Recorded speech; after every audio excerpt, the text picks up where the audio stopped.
Assalamualaikum warahmatullahi wabarakatuh. Guys, kita lanjutkan ya materi kita tentang penyajian data. Nah, tadi kan kita sudah mencari bagaimana sih contohnya bentuk-bentuk dari penyajian data. Ada yang bentuknya tabel, ada yang bentuknya diagram, ada yang bentuknya OGIF, histogram, dan lain-lain. Nah, di sini penyajian data, namanya aja penyajian data ya, berarti itu data itu disajikan dalam bentuk yang bermacam-macam. Nah, sekarang sebelum menyajikan data, kita punya data nih, misalnya data ini ya.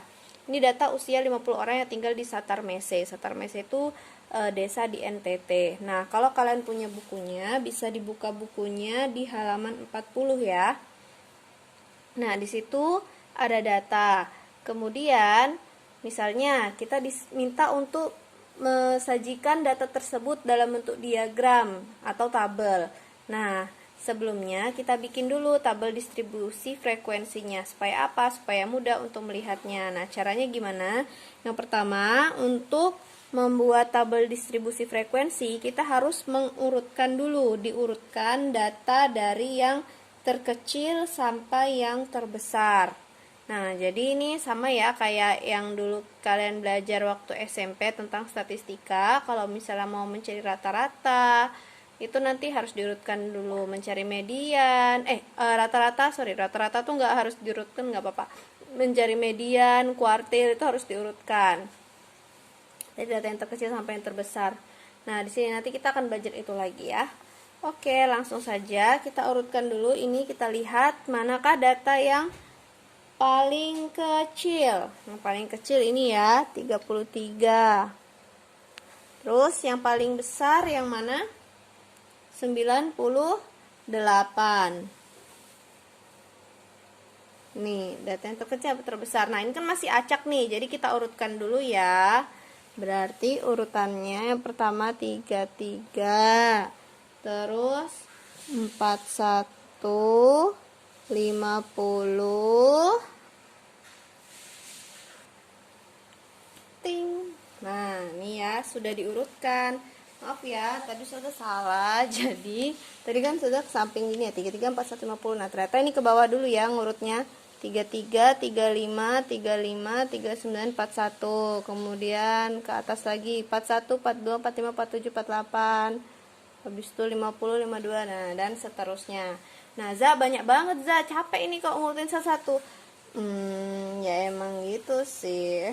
Tapi ini kan cuman sebagai apa ya? Cuma cukup tahu aja. Nanti dalam penerapannya nggak harus kok seperti datanya tuh segini banget. Bisa lebih banyak. Tapi paling sekarang kan udah pakai komputer ya. Jadi aman aja.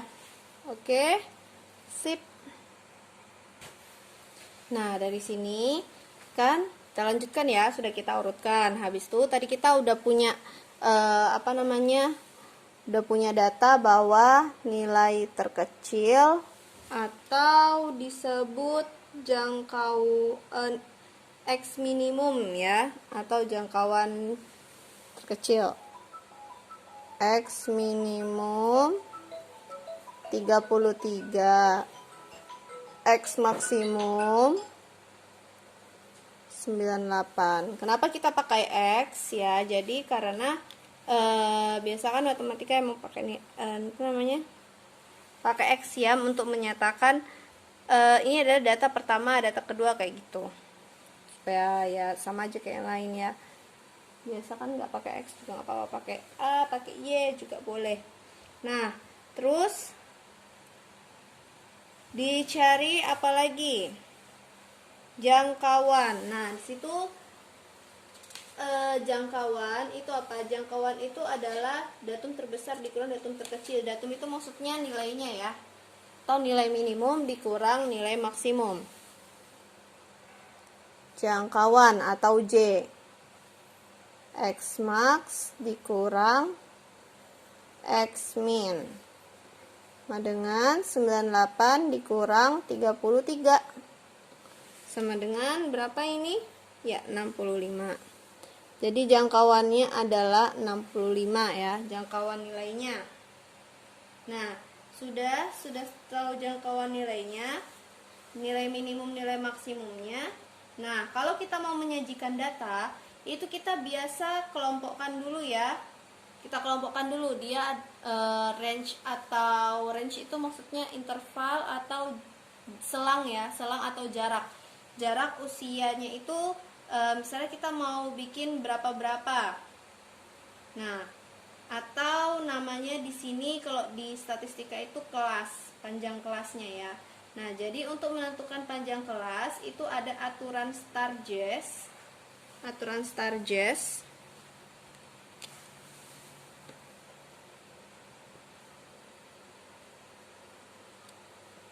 Rumusnya adalah K sama dengan 1 ditambah 3,3 log N. Kok ada log-lognya sih? Nggak apa-apa. Nah, N itu adalah banyak data ya, berarti langsung aja kita isi 50. 1 ditambah 3,3 log 50. Nah, nanti ngitungnya pakai kalkulator boleh. Tapi ini kalau misalnya penyajian data ya. Nah, nanti kalau tipe-tipe soal buat kalian itu guys, nggak disuruh buat penyajian data kok.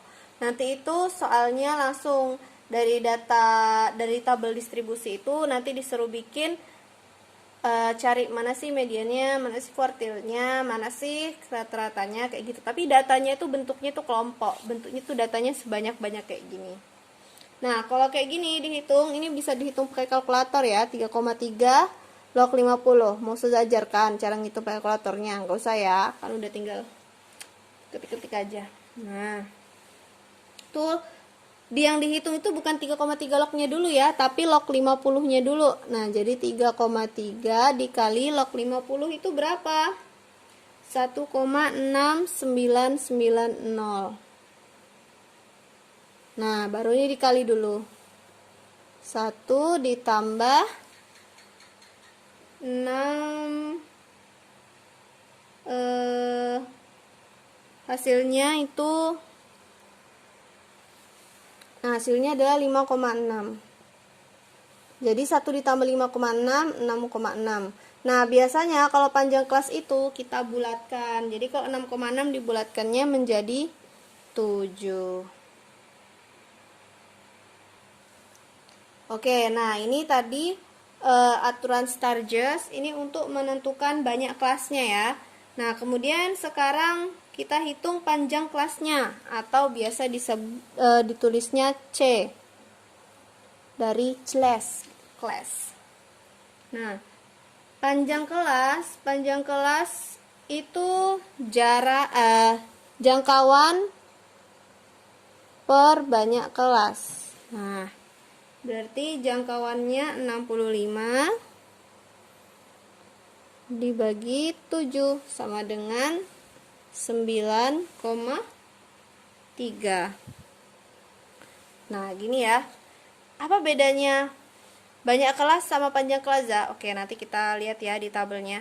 Nah, di sini 9,3 ini nanti kita bulatkan juga ya. Kenapa sih dibulatkan? Nah, untuk data apa, statistika ya, pembulatan data itu selalu dibulatkan ke atas. Jadi walaupun ini 9,3, ini kan sebenarnya kurang dari 5 ya, 3 itu ya. Nah, ini tetap dibuatkan ke atas, jadinya 10. Kenapa? Karena untuk data itu nggak ada yang banyak data tuh nggak ada yang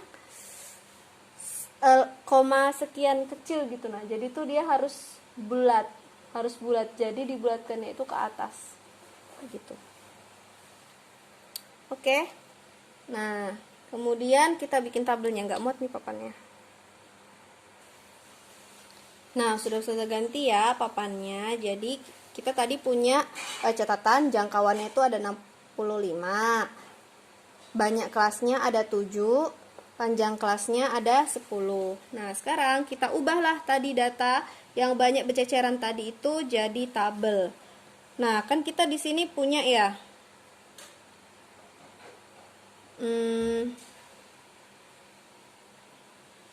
Tadi data terkecilnya itu adalah 33 data maksimumnya 98. Nah, terus banyak kelas itu ininya guys. Nih, kelas itu ada 7, 1, 2, 3, 4, 5, 6, 7. Nah, kalau panjang kelasnya 10, berarti tadi kan data terkecilnya 33. Nah, berarti kita ambillah yang paling kecil kelasnya itu, berarti kelasnya 10 nih, panjang kelasnya 10. Berarti dari 30 sampai 39. Nah, kemudian setelah 39, 40 sampai 49. Nah, ini kelas pertama, kelas kedua, dan seterusnya. Panjang kelas 10 itu ini dari 30 sampai 39. Itu ada 10. Coba hitung. 30, 31, 32, 33, 34, 35, 36, 37, 38, 39. Nah, ada 10 kan panjang kelasnya. Itulah panjang kelas ya. Jadi 30 sampai 39 dan seterusnya. Nah, kita sudah punya kelas-kelasnya. Ada 7. 1, 2, 3, 4, 5, 6, 7. Terus turus atau teli itu artinya apa? Turus itu kalau tadi tuh data yang kita urutkan itu kan yang tadi di bawah sini ya. Itu kan sudah terurut tuh dari 1 sampai dari 33 sampai 98. Nah, kita lihat yang tadi usia 30 sampai 39 itu ada berapa? Itu kita bikin turusnya. Tadi ada 30 sampai 39 itu ada 33, 35, 35, 39. 33, 35, 35, dan 39. Nah, kita bikin bentuknya jadi lidi-lidi ya. Kenapa bikin lidi-lidi? Kan tadi datanya tuh berhambur satu-satu. Nah, kita misalkan satu lidi ini satu data tadi. Nah, jadi nanti frekuensinya tinggal kita hitung turus atau telinya itu ada berapa? Ada 4, berarti di sini 4. Nah, yang lain lagi. Yang bawah 40 sampai 49 tadi ada 6. Apa aja itu? 41, 41, 42, 45, 47. Nah, kalau 5 dia ada sabuknya ya. 48. Nah, ada 6. Nah, nih sudah terisi ya semuanya. Oke, lanjut. Nilai tengah. Nilai tengah itu dilihat dari mana? Dilihat dari intervalnya ini atau kelasnya ini. Nah, kelas dari 30 sampai 39 itu yang tengah-tengahnya itu yang mana? Nah, nilai tengahnya itu yang mana? Jadi untuk mencari nilai tengahnya itu kita bisa tambahkan terus kita bagi 2 ya. 30 ditambah 39 dibagi 2 sama dengan 34,5. Nah, kalau yang di buku itu kok 39,5 ditambah 29,5. Nah, itu cara lain ya, sudah tulis di sini ya. Nanti ke bawahnya bisa hitung sendiri kan. Cara lain 39,5 ditambah 29,5 dibagi 2. Nah, gini. Jadi 39,5 itu didapat dari ini namanya batas atas. Yang ini 29,5 batas bawah. Batas atas, batas bawah dari mana? Dari data ini. Seperti itu. Jadi kalau batas atas 39 ditambah 0,5, batas bawah 30 dikurang 0,5. Data itu selalu itu ya, kalau atas ditambah 0,5, yang bawah dikurang 0,5.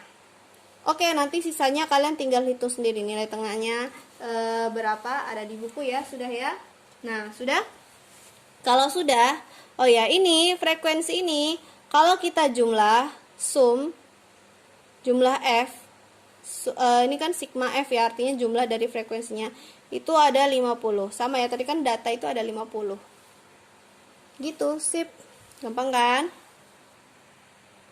Nah, nanti kalau sudah kita punya tabel-tabelnya kayak gini, ini kan melihatnya lebih enak ya. Jadi nanti kita bisa hitung yang lainnya, hitung rata-rata, median, itu semua tinggal dimasukin aja rumusnya. Oke, nanti silakan dibuat seperti ini tugasnya, dan nanti kita coba, Ustazah mau lihat gimana sih kalian, apa sudah bisa. Tinggal dimasukin rumus aja ya. Itu ini yang menentukan median atau rata-rata. Yang gampang-gampang dulu ya, rata-rata aja kali dulu ya. Oke, semoga bermanfaat. Ini yang bisa saya sampaikan. Wassalamualaikum warahmatullahi wabarakatuh.